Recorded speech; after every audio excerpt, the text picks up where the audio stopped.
Benjamin Macklowe, owner of Macklowe Gallery here in New York City. We are located at the corner of 57th Street and Park Avenue, sort of one of the crossroads, if you will, of New York. And in our 6,000 square foot showroom, we have a lot of treasures to share with you. So I want to speak with you today about a masterwork that I recently acquired. Many of you know Émile Gallé as the undisputed king of French Art Nouveau glass. His artistic creations are in basically every museum in the world. But little known were that his furniture creations were just as highly prized during his lifetime, and in some cases even more so. And what unites the two is his sense of allegory and the deeper meaning behind the aesthetics of a piece. So here we have a server. It is a functional work of art, but Gallé imbued it with meaning. How did he do that? He wanted to capture a moment of time in eastern France when the harvest was being done. And so this is called l'automne, also called l'épi de blé, the shaft of wheat. So if you see up here, there's a marquetry scene of people gathering wheat, and it's all of the different jobs that are being done on it.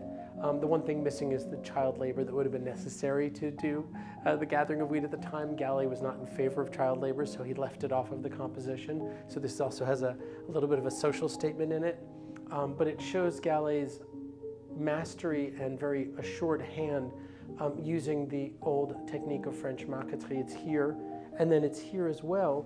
But the difference between the top and the bottom is worth pointing out. Here is a completed harvest with more in the background in the fields. But here is actually before the harvest. And if you look carefully, you're going to see poppy blossoms. Now, poppies were anathema to farmers, and they did everything they could to extirpate them. But Gallé loved poppies, and he actually cultivated them in his home at Rue de la Garenne in Nancy because of their meaningful qualities. Poppy makes opium, opium makes dreams, and it's been a rich source of inspiration for artists for many centuries. So Gallé is showing the harvest, but then he's also showing just before the harvest.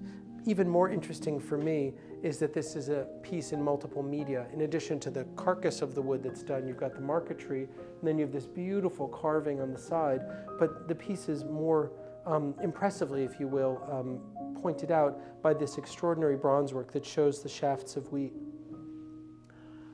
Most people, when they were making fine furniture before the Art Nouveau period, would have used expensive materials, which Gallé did, but also highly exalted flowers. So you'll see pieces with roses and orchids and other things that were sort of accepted as flowers of nobility and flowers of importance. But Gallé did the exact opposite. He used something that's quite humble, but he uplifted it. And that's why this is a great piece. So much so, in fact, that the recent book on Gallé furniture that came out featured it on its cover. So don't believe me, just buy the book. Anyway, these are the kinds of things that Macklowe Gallery loves to uncover. There's a lot more to learn about this, and if you want to know, come and give me a call or visit me at Macklowe Gallery. Thank you very much.